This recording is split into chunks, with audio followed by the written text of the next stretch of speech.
And I noticed, yeah, and Leslie's still trying to join, but oh, she's in. It's showing she's still trying to join. Okay. Well, welcome everyone. Glad you could make it this evening. And I thought I would start with just a short reading. It's by Rumi. And it states, be empty of worrying. Think of who created thought. Why do you stay in prison when the door is so wide open? Move outside the tangle of fear thinking. Live in silence. Flow down and down into always widening rings of being. Come on in. So that was Rumi. So I thought tonight I would just start, I will say just a little bit. We've talked about this being and doing mode. And the first week we talked, or the first couple of weeks, we talked about living on autopilot versus living with conscious awareness and choice. And I'll just read that definition real quickly as a reminder. So this idea of in the doing mode, which is where we live probably 90% of our lives, is described as in doing mode, we live on automatic pilot much of the time. We drive, we walk, eat, even speak without clear awareness of what we are doing. Doing starts up automatically whenever there is a mismatch between where we are now and where we want to be.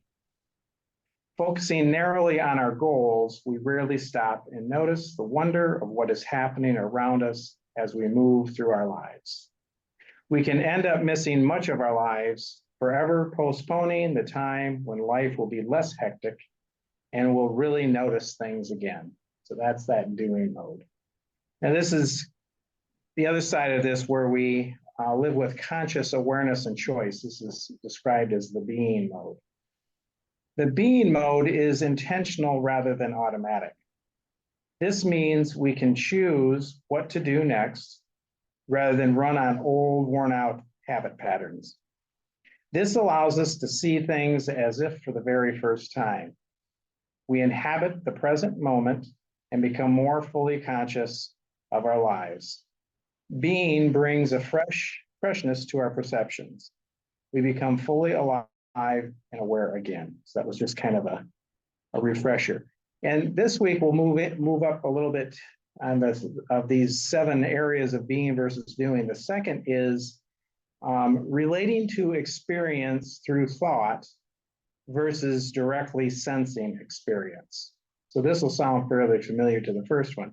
So typically I'll just read the definitions and then I'll discuss a little bit more. So this first mode, the doing mode, relating to life through thought. The doing mode works on ideas. That's what goals are. It thinks about the world in which we dwell, about the kind of person we are, about the feelings, sensations, and thoughts we have. Constantly thinking fills our minds much of the time. When we deal with a thought about life as if it were the real thing, we live one step back from life. We connect with life indirectly through a veil of thoughts that filters out the color, vibrancy, energy, and life. That's a little extreme, but it can do that. That thought realm, I often give that example of experiencing something directly.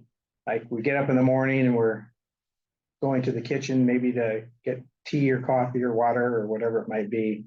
And we look out the window and we see a beautiful sunrise, and it's just gorgeous, the orange and the pinks and the blue sky. And there's just that moment, a moment of awe and wonder without much analysis. It's just, it takes your breath away. And then the thinking mind comes in and starts to compare it to maybe another sunrise we've seen, or, oh, I wish I would have gotten up 5 minutes earlier if it's starting to wane, and all these comparisons. And we lose the moment. We're lost in thought. We're analyzing it, and we lost that presence. So that immediate moment of pure seeing and embracing the beauty, that's that moment of just being without the analytical mind coming in. And that's that idea that as the analytical mind comes in, it starts to distance us from the actual experience. We're starting to experience the event through a conceptual filter of likes or dislikes of whatever that may be. So now the definition of being mode. This is so the relating to experience through thought versus directly sensing experience. This is the directly sensing experience part, the being mode. In being mode, we connect with life directly. We sense it, we experience it, we know it intimately by close acquaintance. We get a taste of the richness and the ever-shifting wonder of the experience of life.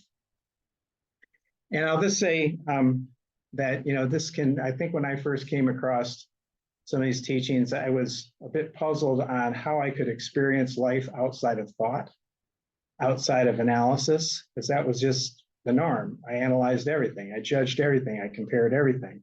I put it through a filter. Do I like it? Do I not like it? Is it boring? And, that was just there. And so this was kind of a puzzler to me for a while when I first encountered this. And it's like, oh, just appreciating the presence of a friend, we'll say, having coffee with someone and just enjoying being in their presence without them needing to meet any expectations or treat you in a certain way or whatever. It's just, that capacity to just be with life without a lot of preconditions. And the idea of a capacity to deeply accept what is in the moment without the compulsion to want it to be different than it is. And of course, we know it can't be different than it is, no matter how much we wish for a situation to be different. It is what it is. So this capacity to not argue with reality and to just more fully open to it, even if it's unpleasant, gives us a deeper experience of life, especially the unpleasant. Often we push away the unpleasant, and we probably know that oftentimes in the painful parts of our lives is when we have deep learning. And often, we push it away, deny it, cover it over. But ultimately, if we investigate it, that's where transformation can actually arise in, reframing how we're experiencing reality so that we're not trapped in the unpleasant or fear or the anger, whatever difficult emotion it might be that we're struggling with. What else? I think that's probably about enough.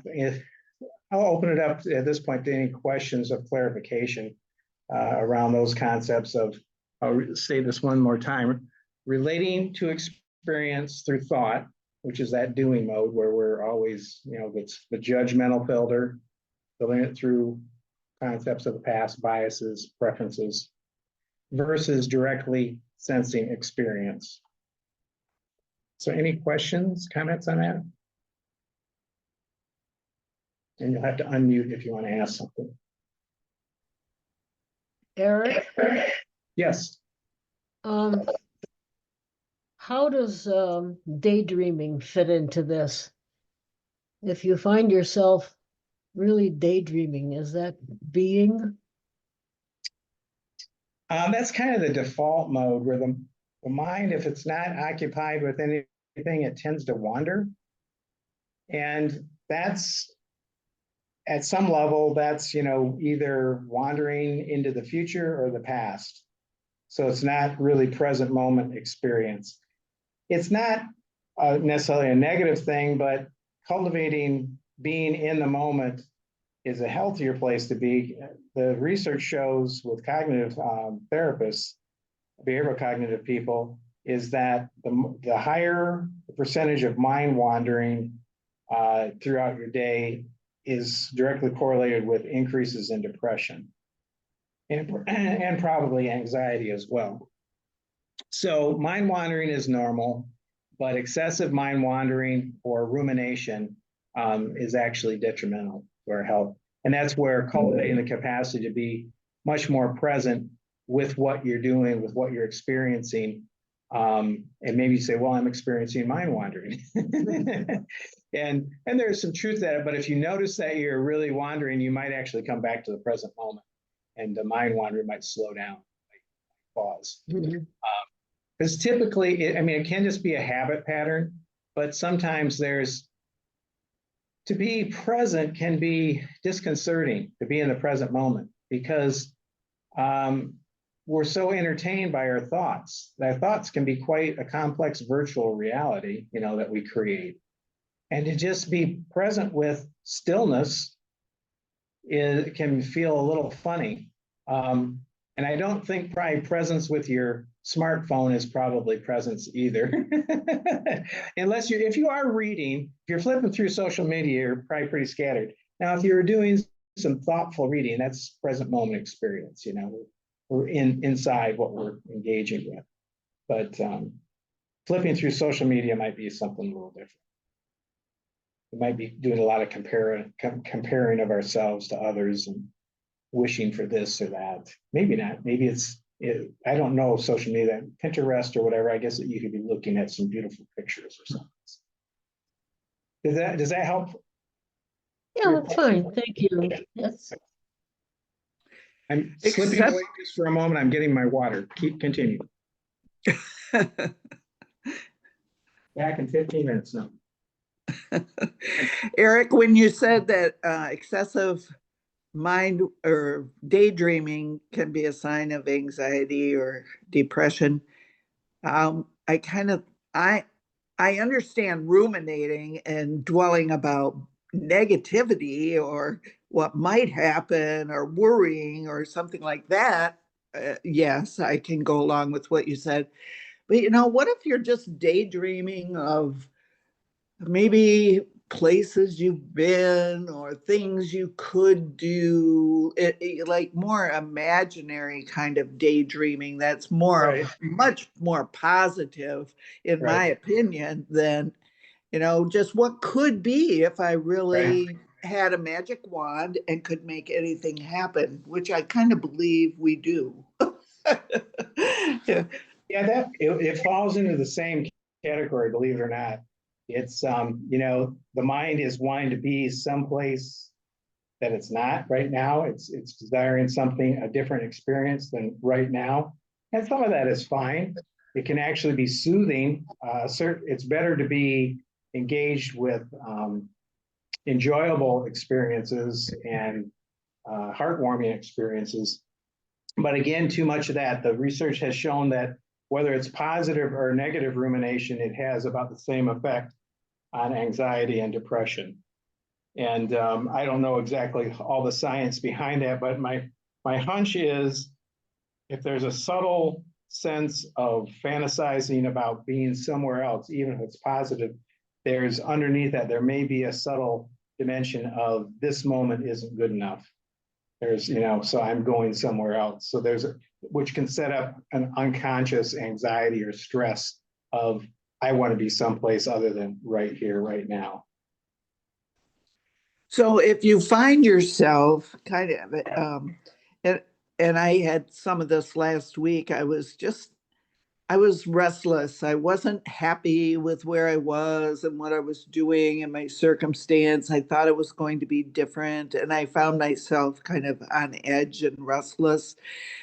What kinds of things can you do? I mean, other than tell yourself, well, get back to the present moment and enjoy every minute you can because this is what you got. So, deal with it. Do you have any other suggestions Yeah, for what? if you get caught up again, it's rumination, and we can tell very complex stories about what might happen. And as we know, oftentimes, even if we think of 5 different things that could happen around a certain situation, we'll say you're going to the doctor or doing your taxes or whatever it might be. Oftentimes, what we were fearful about doesn't come to fruition. This is not there. It's not a reality. So as we start to understand that, we start to see kind of the futility of over planning or over ruminating, having too many concerns and trying to figure out how to avoid any certain kind of nuanced situation, and to simply know that if you bring presence into each moment, you'll have the capacity. You have the capacity to respond in a wise way. In fact, if you come from a place of presence, you're more apt to have a wider range of possible responses than if you come with a pre-planned response, because then you've got 5 scenarios on how to respond, and you say, well, this situation looks similar to scenario 3, so that's how I'll respond. But it's an approximation. That scenario 3 couldn't have foreseen all the complexities of that moment. So the capacity to be fully present allows us to access a lot more information than if we're coming from that pre-planned or judgmental or fearful mind. I don't know if that helps. But, and then, so part of this is getting insight into how the mind works and understanding that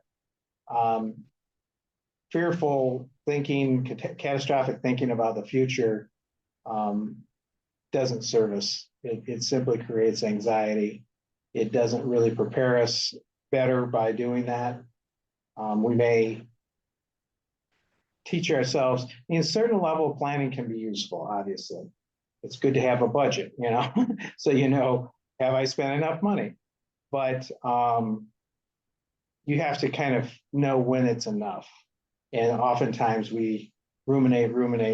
I do the same thing. I looking at this or that. I've been looking at apartments for my son when we're going down to Urbana this weekend, and I probably looked at about 25 apartments, and he probably doesn't even care about any of them. But but I'm thinking I'm helping out here, and he'll go, no, I want to drive. I want to be 10 miles away from campus. I don't want to be in walking distance of campus. So, I have assumptions that probably I'll find out are not very accurate around what he wants. So, but I'm retired, so I have that free time. I can just fiddle around, and it's a simple example of getting caught up into thinking when it may not even be relevant.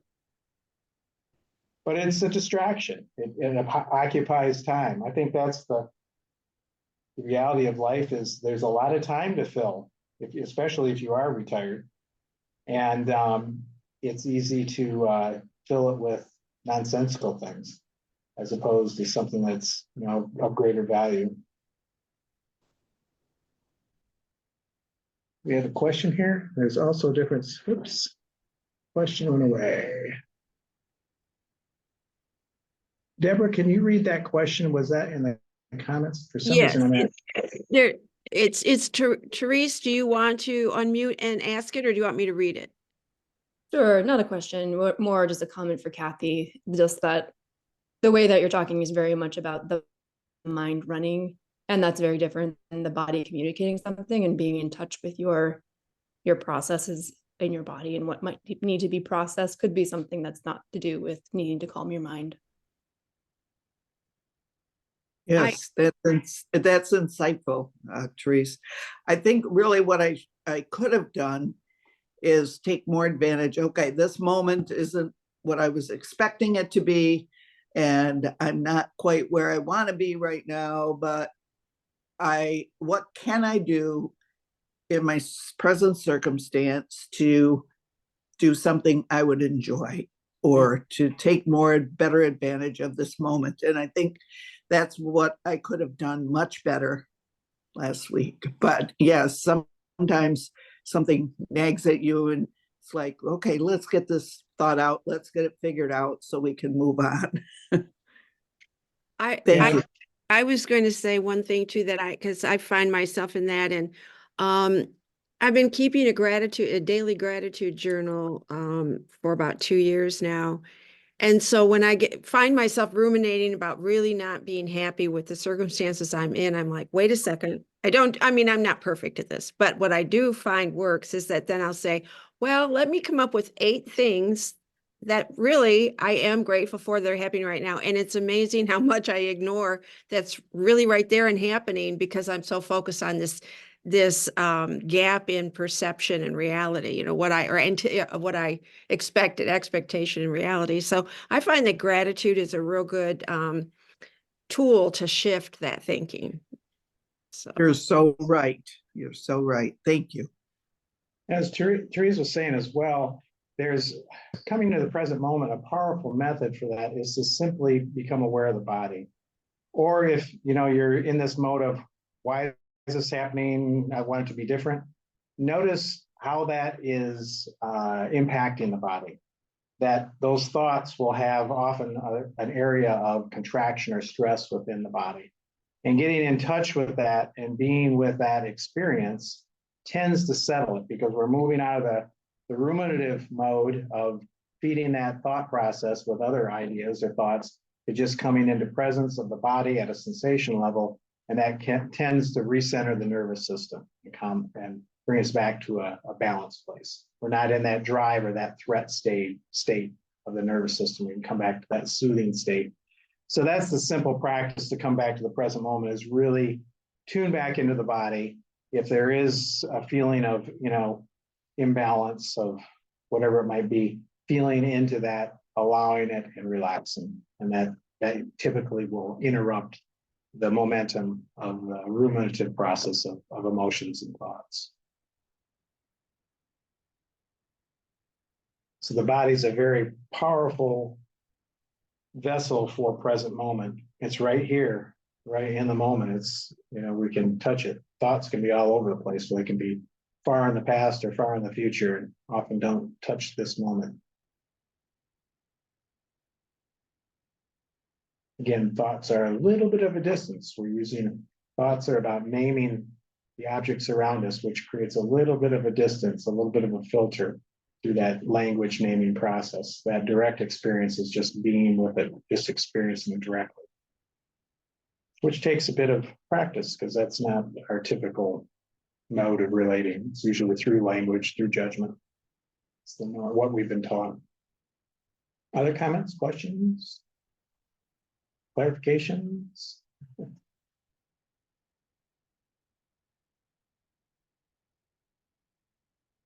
All right. And Deborah, could you just say once again about that I am pinned, even though people are viewing multiple tiles right now, about the recording? Can you say something about that? yes, yeah. For our purposes, we can see the gallery, but for recording purposes, if Andres, that's my son's name. I always call Eric by my son's name. He's my brother, everyone. So if Eric is pinned, then in the video it only shows Eric. So we'll hear the voices if people are having discussion, but we won't see your face or your tile, with your name. So there is a level of privacy there. Oop, you're muted, Kathy. Thank you. So where is the recording shared? Probably with people who have registered but could not attend. And where else? We put it on YouTube, and because there is the guided meditation, so we put tags on it so that people who might be looking for mindfulness meditations will come into our channel and get exposed to UUCC. But then we send the link. I send the link out to everyone who's registered and everyone who attended, obviously, and you get the actual link to the recording. Thank And you. they're better the second time. When I watch myself the second time, I'm always amazed. I notice I scratch a lot. I do this. I was like, good grief, they must think I have a tick or something. I'm scratching my head. And anyhow, maybe I did better to know that. I won't judge myself. So are we ready for a little bit of practice? I said 5 or 10 minutes. Well, a half an hour later, but we had some good discussion. So we'll move into some sitting practice here for probably about 25 minutes. So just getting comfortable in your seat. Maybe turning off your phone so you don't get distracted.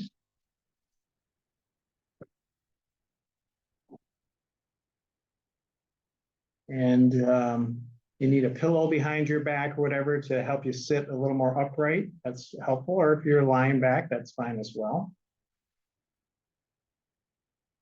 Feet are flat on the floor. And we begin with some preparatory practices moving into our formal breath awareness practice. So again, posture, feet are flat on the floor, hands can be up by the waist or on the legs, wherever it's comfortable. So the shoulders are somewhat back, so the chest is open for easy breathing. And just coming into this moment, into the body. And that just means just noticing the experience of sensations in the body. Maybe there's various contact points of the feet, the sits bones, the hands.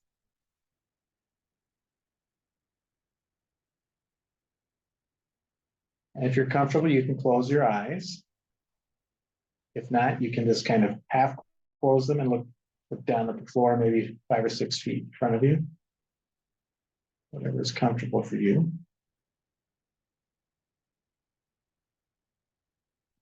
And to begin, we check in with our motivation. What brings us to this practice? What's the purpose for our meditation? And just be honest with yourself, whatever it might be. It doesn't have to be something huge. Maybe you just want more peace of mind, less busyness of the mind, whatever it might be.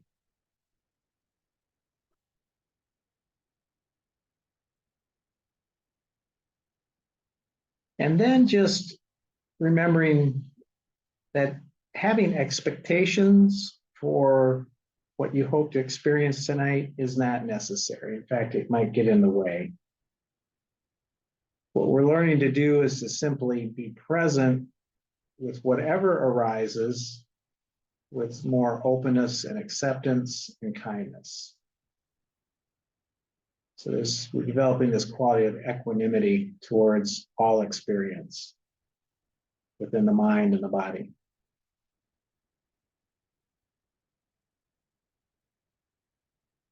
And there's no bad meditation, even if you have a busy mind for the whole practice and you remember to come back to our object of attention once or twice, that's success. The main thing is just to be present with whatever's there, again, with kindness. That's a huge quality, and not bringing a judgmental mind to it that berates us, that speaks to us harshly. So there's that just allowing of what is there. And then diligence, having the resolve to practice all the way through. We notice we're going to sleep, we can open our eyes a little bit or take a few breaths so that we can maintain a good quality of attention.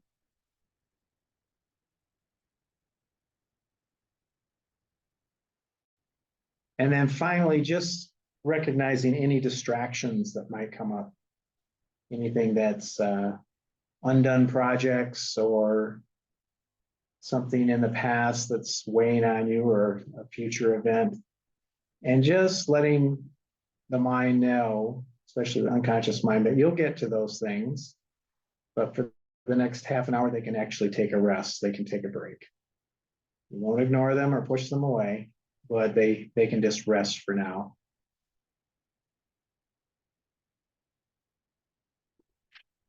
And finally, again, just noticing posture.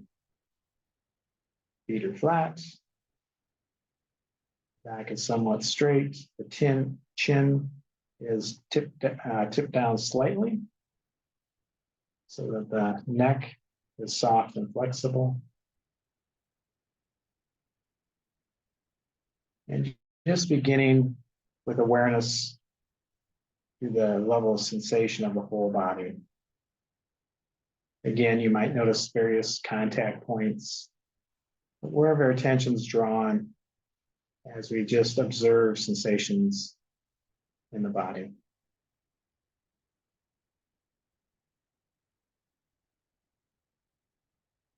There may just be a general sense of whole body awareness, or the mind may move to certain parts of the body and move to another part. So this allowing attention to move wherever the experience of the body arises from.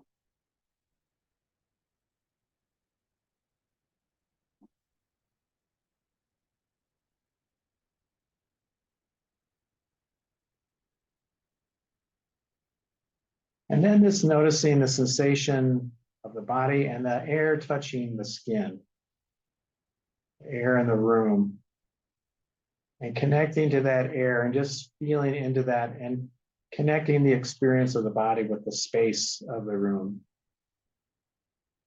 So the space and the objects of the room are part of our awareness with the body.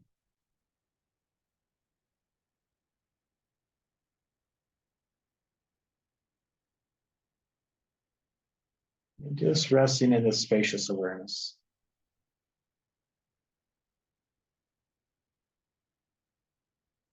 You may notice sounds in the room, sensations in the body, warmth or coolness on the skin. Just resting in present moment awareness of body and space in this room.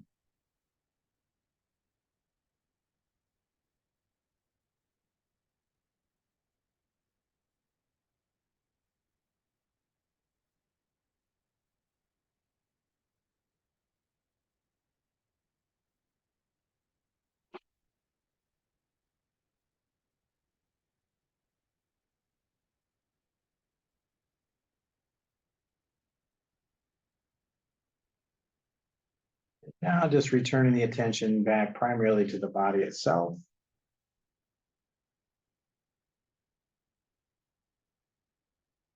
Some sensations as they come and go in the body. Some may be pleasant, some unpleasant, or maybe they're just sensed at a vibrational level and there's no name given to them.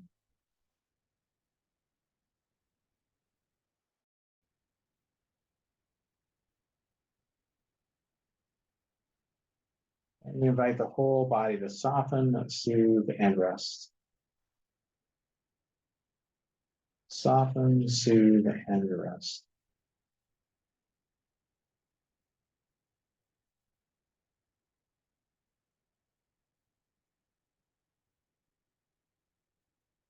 Soften, soothe, and rest.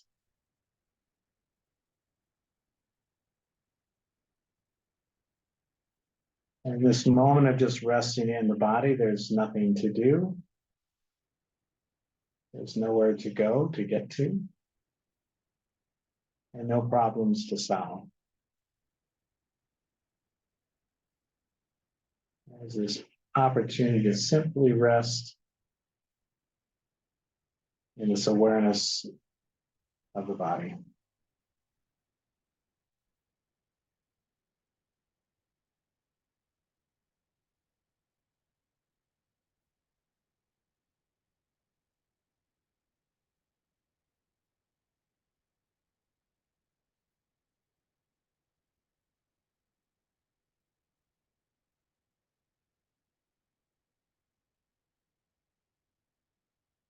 Soften, soothe, and rest.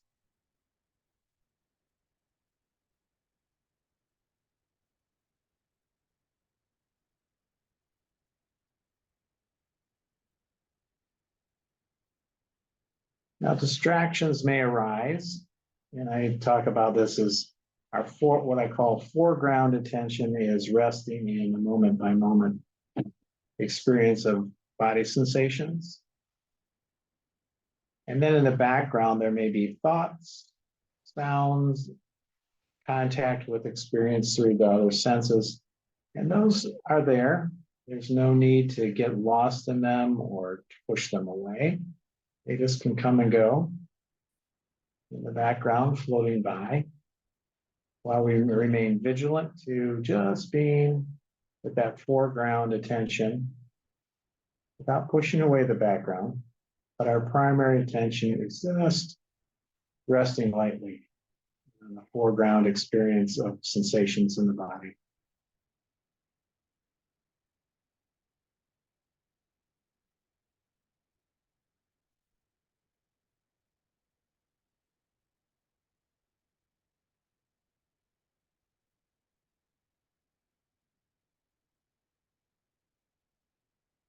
Soften, soothe, and rest.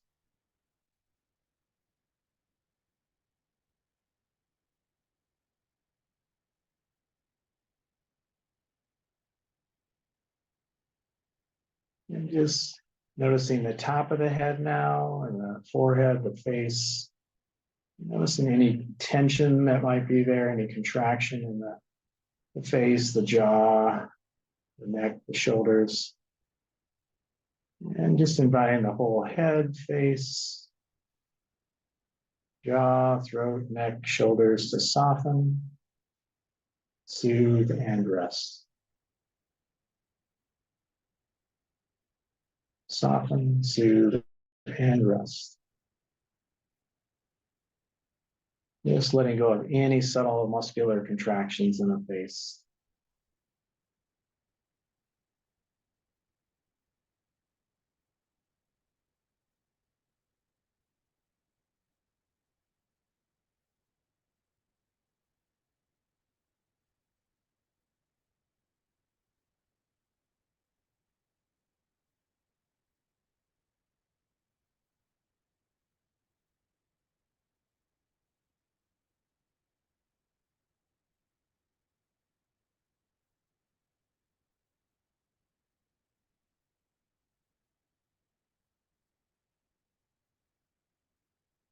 Noticing the shoulders, noticing the left arm and hand, and inviting that shoulder and left arm and hand to soften, soothe, and rest.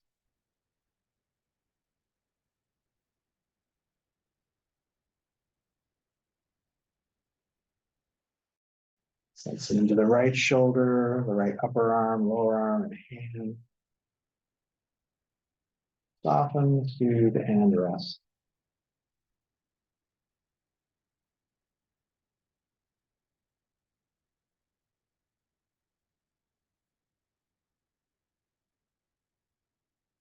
Sensing into the shoulders, the upper back, along the spine and the shoulder blades. Sensing into the middle back, lower back, and hips. Just inviting the shoulders, back, and hips. Soften, soothe, and rest.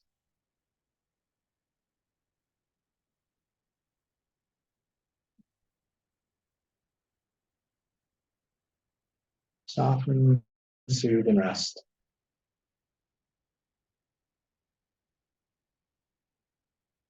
Loosen the chest, ribs, the abdomen. Noticing the sensation of the rise and fall of the chest and the abdomen. So inhale and exhale. And that invitation to soften, soothe, and rest on each exhale.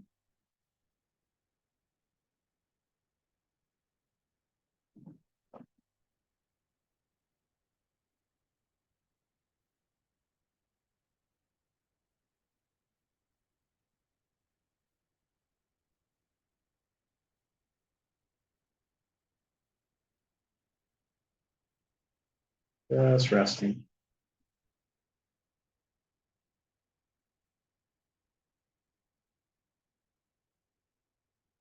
Sensing into the lower back, the hips, the thighs, the knees. Soften, soothe, and rest.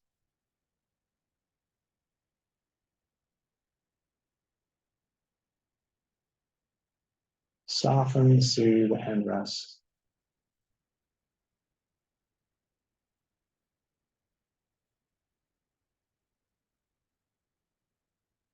Sensing in the knees, the calves, the shins, the ankles,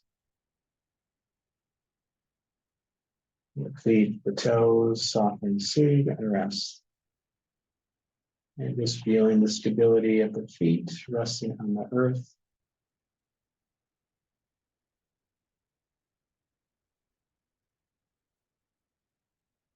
And just acknowledging this deep interconnectedness, this deep interdependence of the earth body, Mother Earth body with this human body. The air we breathe, the food we eat, the water we drink. The beauty of the natural world.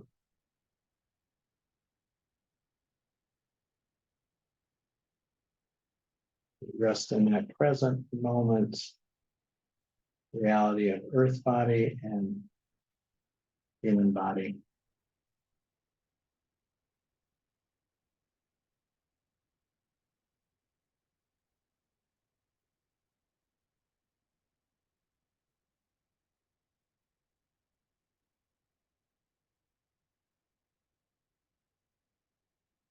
Just opening to that deep interconnectedness, that deep interbeing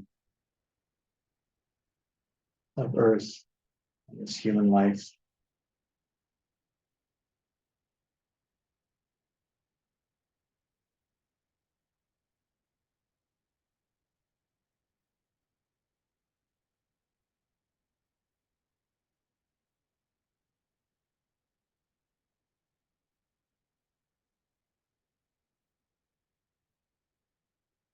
And bringing the attention back up through the feet,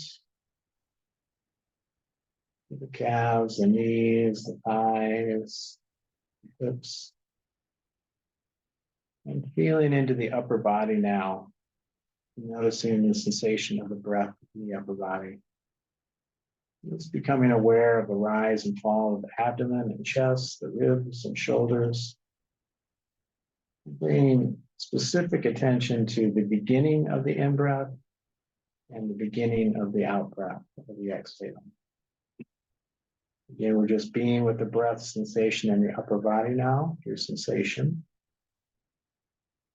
And a particular noticing of that moment of in-breath. It begins and the moment when the out-breath begins.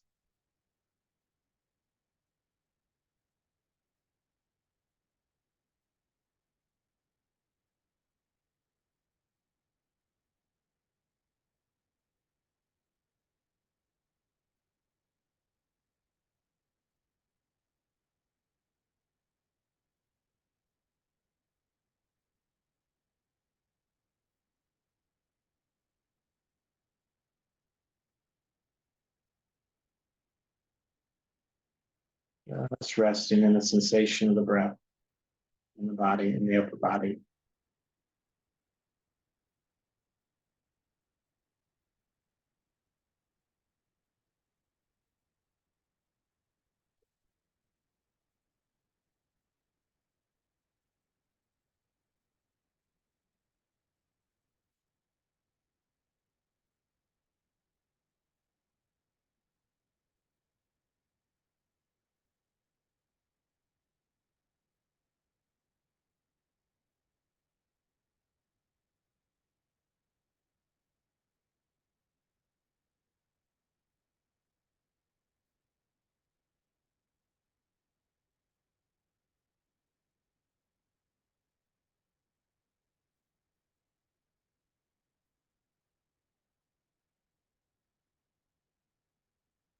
And when attention wanders, as it naturally will,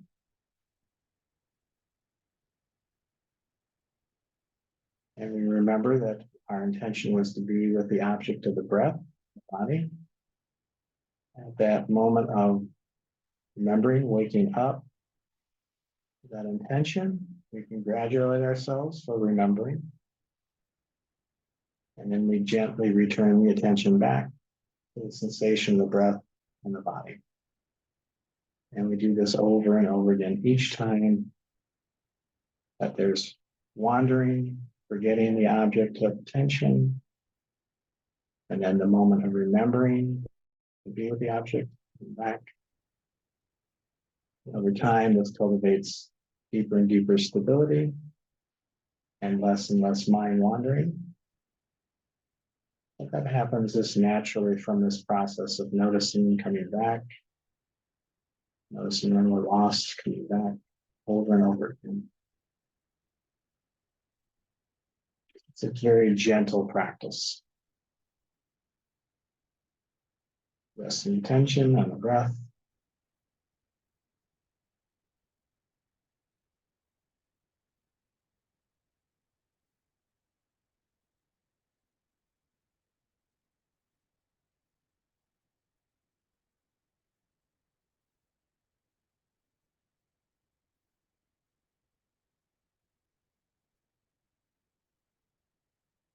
If there's any sensations of soothing or quietude or rest, just opening to the joy of that experience and inviting that joy into the heart, into the body, knowing that we're just resting in our natural state of just being awake and aware in the present moment.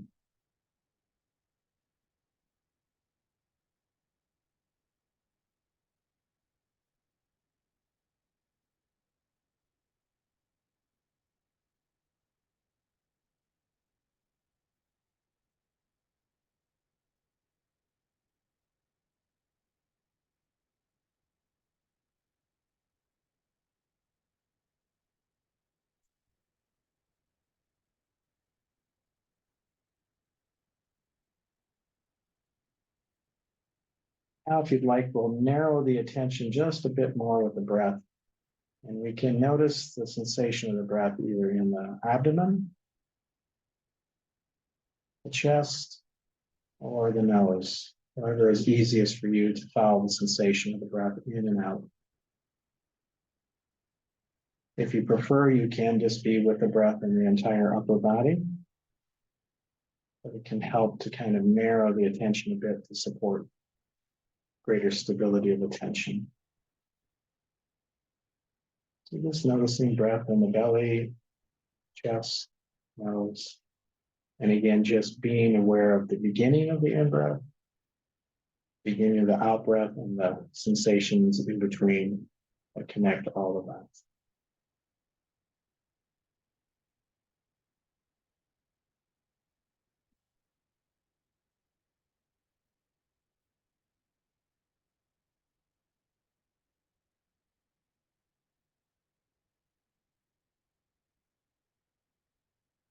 Just resting on that exhale.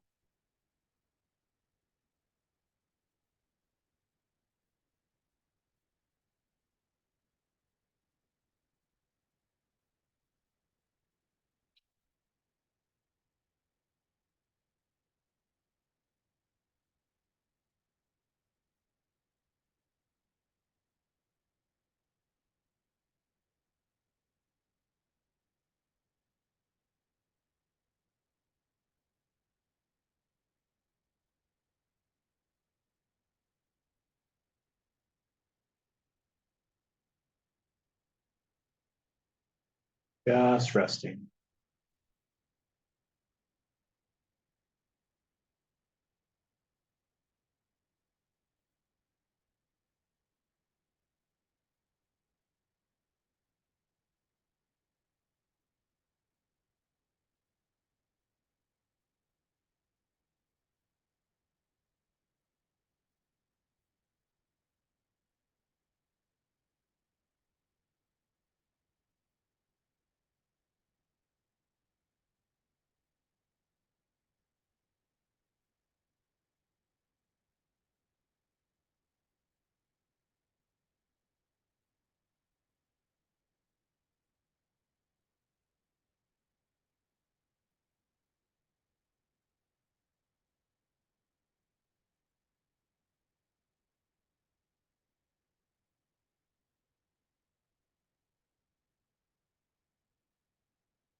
Now we'll move into our closing practice, loving kindness practice. Just bringing an image now into the mind, the mind's eye. Someplace where you feel surrounded by beauty. Maybe it's in nature. Maybe it's next to your fireplace. Or it might be. And just imagine walking into that space, that place where you feel safe, comfortable. There's beauty around. And you can just rest there.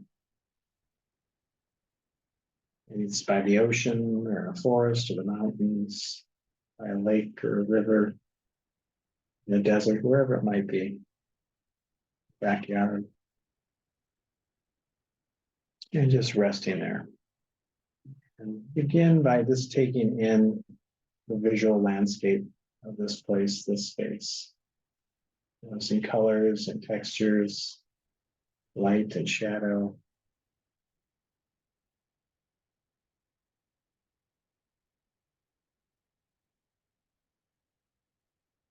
Just taking in the beauty of this place, of this space. And as you touch into this beauty, just feel into that in the heart, breathing in that beauty of this earth.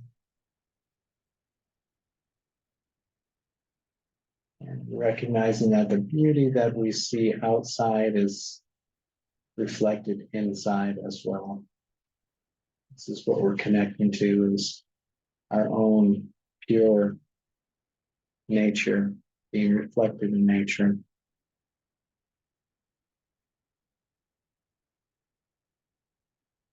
Perhaps in this natural space, there's a feeling of being at home.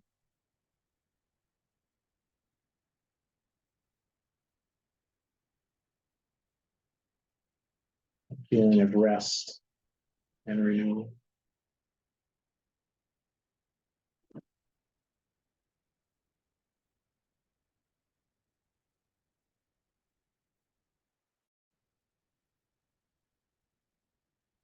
Now maybe noticing sounds in this place, this space. Sounds of the wind or water, birds, insects. Sound of rustling leaves, blowing sand, whatever it might be.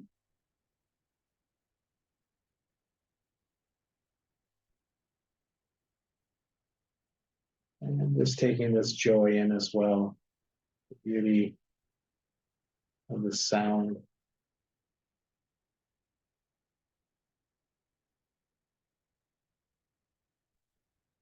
Taken into the heart and the whole body.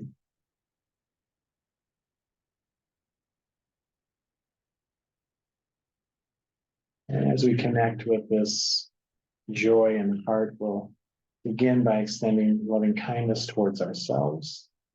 And I'll just repeat these phrases, and you can silently just take them in. May I be happy and joyful in this moment.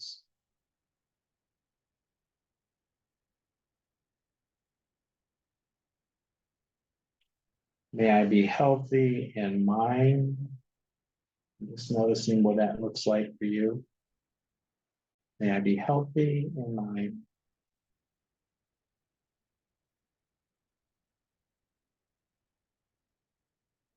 May I be healthy in body.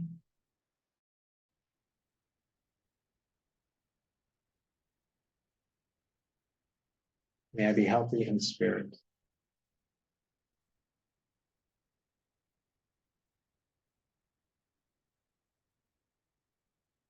May I know inner peace in this moment.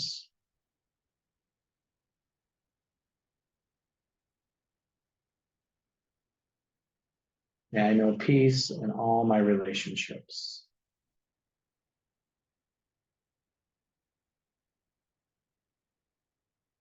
May I be free from suffering and free from the causes of suffering.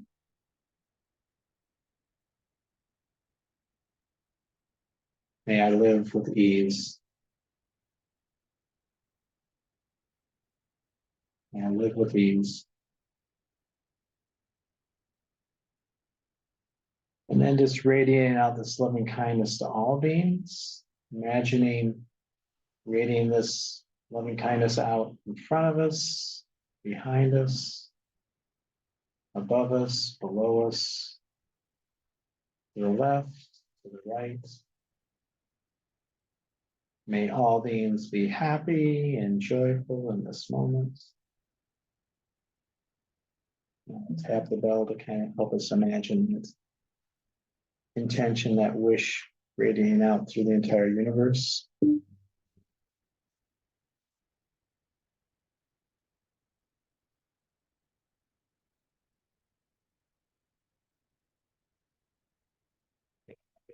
healthy mind, body, healthy in spirit. We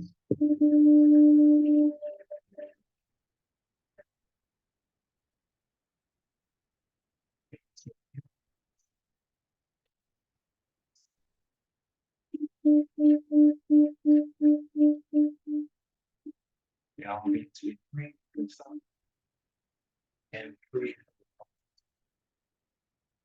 All be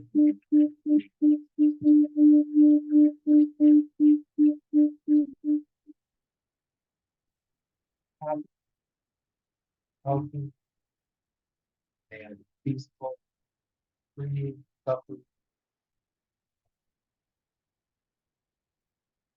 And just taking a few slow deep breaths, feeling the feet or some hands. Some thumbs. As we open the eyes, just maintain what I call peripheral awareness, but we kind of have a sense of connectedness to all the objects in the room, not zeroing in on any particular object too quickly. We can kind of maintain that inclusive quality of awareness. That it's not jumping into subject objects so quickly. And I thank everybody for coming tonight.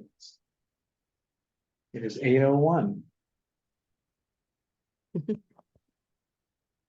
Thank you. See you next month. See you in April, first Tuesday. Thank you. Yeah. Good night, everyone.